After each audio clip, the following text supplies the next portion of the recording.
Hi, welcome to today's session. My name is Debbie McComb. I'm going to do a couple of recipes for you today. We're going to make a fruit crumble and some homemade cherry scones. But before we start, a couple of things. Make sure you always wash your hands before you start cooking, and wash them, dry them properly, and in between as well. And we're going to be using a knife as well. Make sure once you use the knife, you wash it, dry it, and put it away safely. Okay, so we're going to go through the ingredients.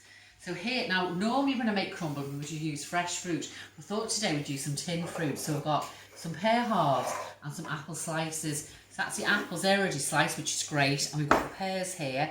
I've done some of them, I'm going to do the rest in a second. Our topping is going to be plain flour, so 75 grams of plain flour, 75 grams of porridge oats, 50 grams of brown sugar and 50 grams of butter. So it's going to be like a flapjack topping, and some nice cinnamon just to give it a little bit of flavour. Okay, so we'll go right into this now. I'm just going to put the rest of the pears up. So it makes a bit of a change using the tinned fruit, but obviously it can be quite expensive buying fresh and it's not always in season. You could use other tinned fruit as well, things like rhubarb, again, which is quite expensive to buy fresh. So that's a little tiny peel there. So I'm just going to pop this behind me, put the knife safely. So we've got a serving dish here, so we're going to put the apple in first. We've got our tinned apple, and then we've got our pears. Just going to pop those on top there, so we've got some nice flavours there. I'm going to have a little bit of cinnamon. If you want to as well, you could always put something like some sultanas in as well. I'm just going to pop that on top, give that a little bit of flavour.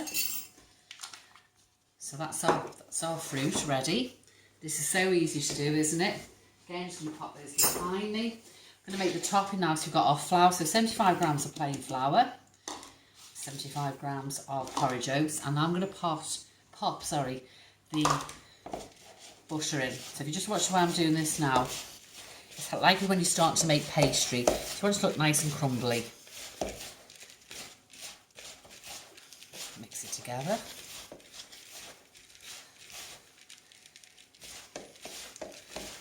As a similar technique where we make the scones next. So you can see now that starts to look like a lovely thick crumble.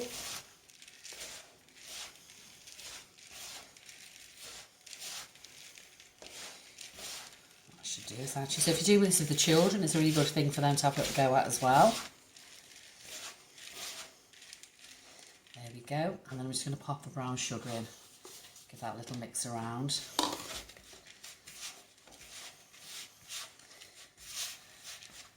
It's a really nice colour there if you have a little look at that there. So I'm just going to wash my hands, and then we're going to pop this on top. So just mixing the cinnamon. If you want to, you could do any other flavours. Mixed spice, ginger. So now I'm just going to put the topping on.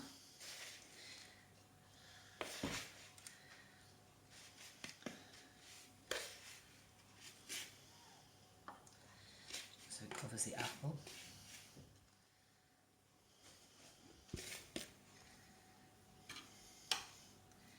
There we go, that covers that beautifully.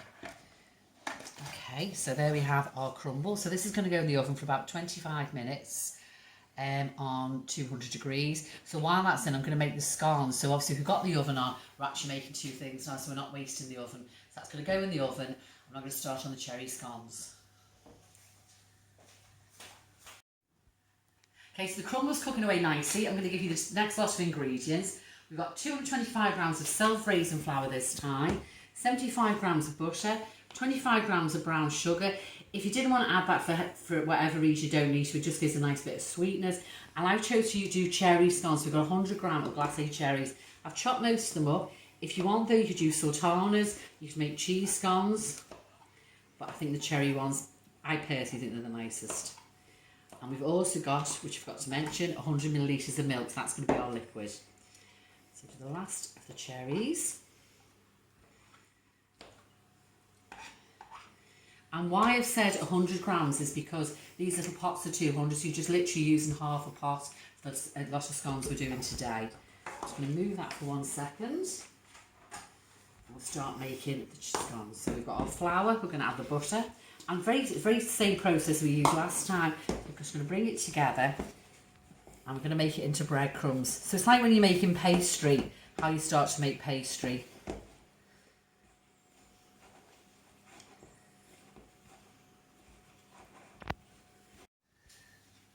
There we go, that resembles breadcrumbs. We're going to add the cherries. We're going to add the brown sugar. And mix that together with a fork. You see that now? And then finally we're going to add the milk.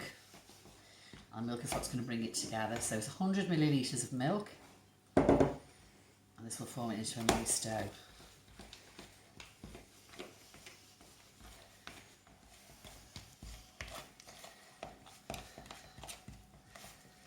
They'll come together now. Bring it round the bowl. Okay. So we're trying to get your hands a little bit messy now. This is going to be into a nice soft ball of dough.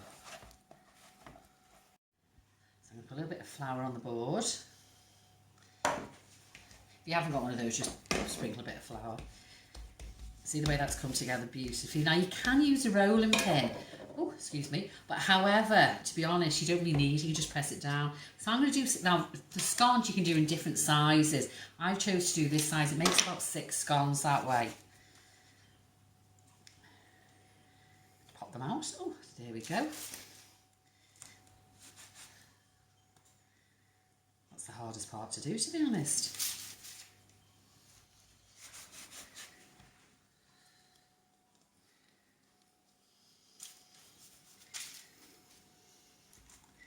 So we've got 4 there, so I think I'm going to make a few more actually. So what we'll do now is I'm going to bring this together again, so we can still use it.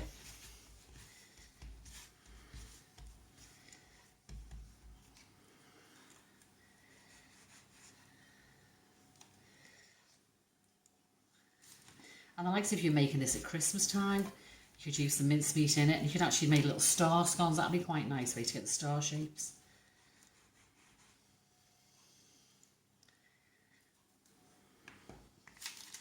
6.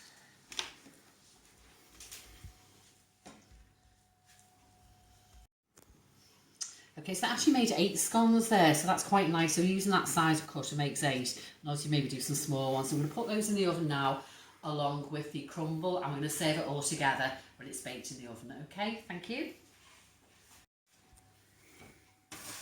Okay, so all our food is now cooked. Pop the scones onto a plate. Okay, so there we go. Don't they look absolutely delicious? And our crumble, which looks gorgeous as well. So we'll go through now what we've made. So we made the crumble. So that was a tin of pears, a tin of sliced apples, 75 grams of oats, 75 grams of flour, 50 grams of butter and 50 grams of brown sugar. And I put a little bit of cinnamon on, as you saw earlier. So that's our crumble.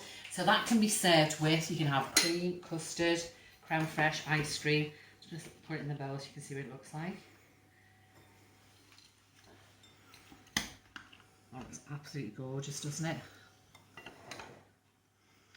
We'll go on to number 2. There we go. Now we've got our lovely cherry scones. So cherry scones, so 225 grams of flour, 50 grams of butter. We used 100 grams of glacé cherries sliced up and 25 grams of brown sugar. So I'm going to put this on here. I thought this looked really nice. So I've got the scone with some butter, a little pot of jam. How lovely is that? I'll just split that open. This is red hot from the oven. Look at that. That's to prove I actually cooked it at that time. So there you go. We've got 2 lovely desserts here today. We've got a dessert and obviously something to go with a little bit of afternoon tea.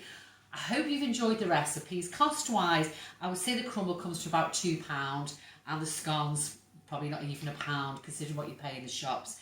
So try these at home. The recipes will be on our Facebook page. If you make them at home, we'd love if you send us some pictures. And enjoy making them and stay safe, and I'll see you soon. Thank you.